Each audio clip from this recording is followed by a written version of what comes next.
Neste vídeo nós vamos tratar da restauração da verdade da igreja.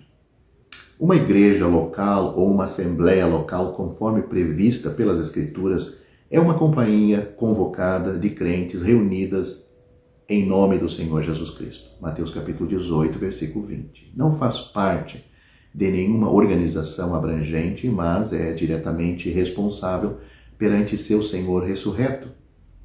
Leia Apocalipse capítulos 1 a 3, para ver as igrejas ali. Aqueles que fazem parte dela, primeiro foram salvos e depois reconheceram publicamente esta fé no batismo. A igreja é liderada por uma pluralidade de anciãos, Atos capítulo 14, versículo 23, Atos capítulo 20, versículo 17. Suas atividades as atividades da igreja inclui partir do pão, a oração, o ensino da palavra de Deus, a propagação do evangelho e o atendimento às necessidades materiais de cada santo e de outras igrejas. Temos como exemplo Atos capítulo 2, versículo 42, 1 Tessalonicenses capítulo 2, versículo 8, Filipenses capítulo 4, versículo 10. É impressionante que uma entidade tão simples, sem governança elaborada, instalações ornamentadas ou o apoio de uma grande organização, seja descrita como o templo de Deus. No entanto, é esse tipo de grupo que as Escrituras descrevem como a igreja de Deus e não conhece nenhum outro lugar onde o povo comprado pelo sangue de Cristo possa se reunir em seu nome e com sua presença. Onde quer que os apóstolos pregassem o evangelho, essas igrejas eram o resultado. Infelizmente, porém, mesmo antes do fim do período apostólico, houve evidência de um afastamento da simplicidade do padrão bíblico. Homens como Diótrefes surgiram, amando ter preeminência entre o povo de Deus. Leia 3 João, versículo 9, sobre esse tal homem. Uma pluralidade bíblica de anciãos foi substituída por um único ancião, um bispo ou um pastor governante, e a responsabilidade local deu lugar à autoridade central federal. A Assembleia Local Bíblica, como uma entidade espiritual, foi substituída por uma igreja supranacional que exercia um enorme poder político e militar, que colocou homens não salvos e subornáveis em autoridade sobre o povo de Deus. Houve, no entanto, sempre aqueles em todas as partes do mundo que se reuniram na simplicidade das Escrituras. Embora tenham deixado poucos vestígios nas páginas da história, é importante não esquecer esses crentes fiéis que se manteram durante todo o período desde que a igreja se deu origem no Pentecostes. A recuperação da verdade sobre a natureza da igreja que ocorreu nas primeiras décadas do século XIX foi incomum na amplitude e longevidade de seus resultados. Mas em seu retorno ao ensino do Novo Testamento, compartilhou muito com outros movimentos que tinham ido para a mesma fonte. Compreender esse contexto histórico não é subestimar ou desvalorizar a notável obra realizada pelo Espírito Santo, mas pode nos preservar da arrogância ou complacência quanto ao nosso lugar no propósito divino. Os eventos que ocorreram em Dublin no final da década de 1820 devem ter um interesse especial para qualquer crente na comunhão da Assembleia Local. Foi lá que um pequeno grupo de crentes começou a se reunir, separados das denominações vizinhas, em obediência ao padrão bíblico. A Igreja Anglicana da Irlanda estava em declínio espiritual.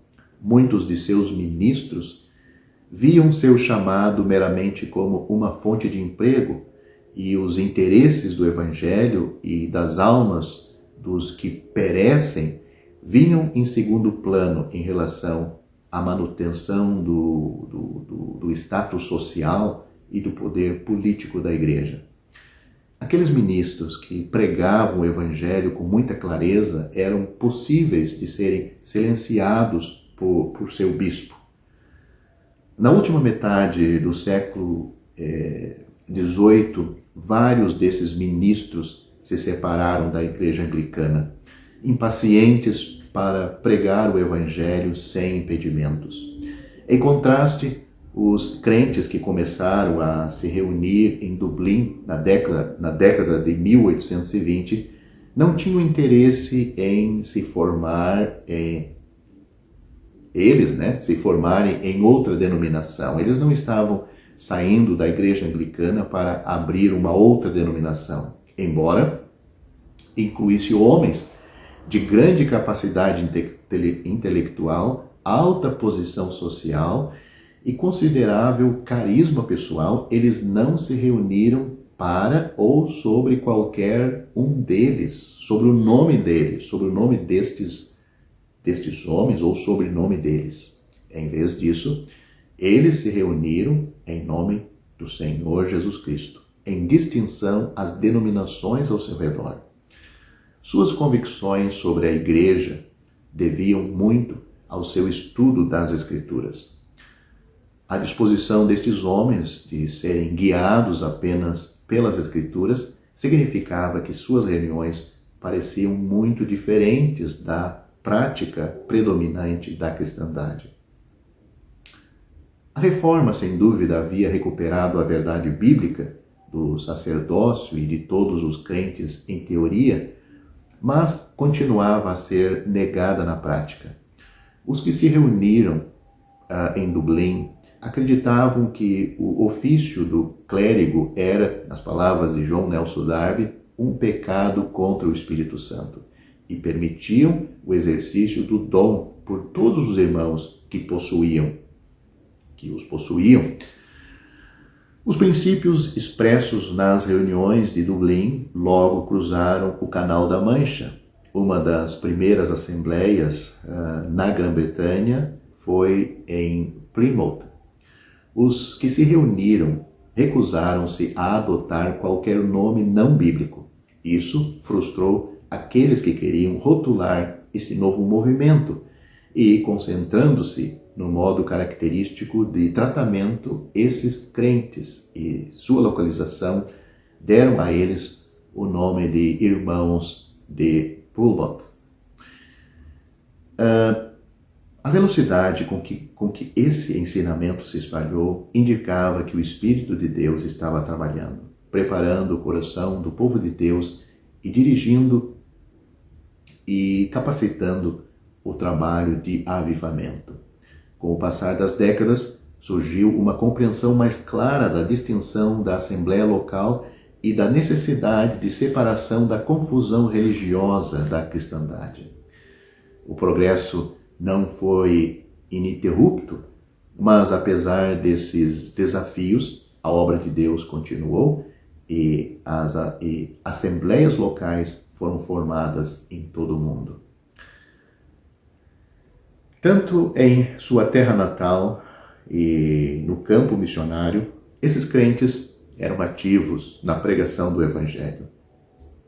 Em salões evangélicos, tendas e ao ar livre, eles trabalhavam para cumprir suas responsabilidades para com seus semelhantes. Missionários elogiados ou enviados por assembleias, missionários que foram preparados por Deus, sem dúvida, preparados por Deus, porque não é a igreja que envia missionários, mas os próprios missionários são preparados por Deus, pelo Espírito Santo de Deus, e as assembleias reconhecem esses homens e envia estes homens. Assembleias no Reino Unido e na Irlanda do Norte foram responsáveis pelo serviço pioneiro na China, na África Central, na Índia e na América do Sul. Eles evitavam o apoio de sociedades missionárias e confiavam em Deus para suprir suas necessidades.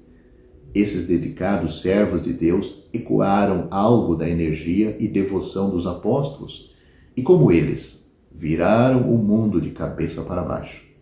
A história das assembleias locais ao longo do século passado, nem sempre foi uma história positiva.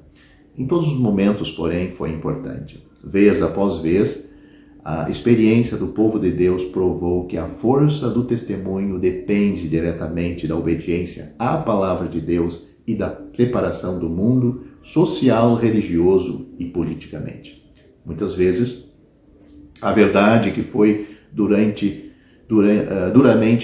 comprada pelas gerações anteriores foi desperdiçada por aqueles que subestimaram ou desprezaram seu direito de primogenitura e herança. Vivemos em um mundo dramaticamente diferente de Dublin da década de 1820. E ainda mais diferente do mundo habitado pelos crentes do primeiro século. Mas o padrão de Deus para seu povo não mudou. E entenderemos muito pouco sobre Deus se duvidamos de que seu padrão é o melhor ainda em nossos dias. O Senhor Jesus Cristo disse claramente aos seus discípulos, quando falava de uma igreja, uma assembleia local, em Mateus capítulo 18, versículo 20, onde estiverem 2 ou 3 reunidos em meu nome, aí eu estarei no meio deles.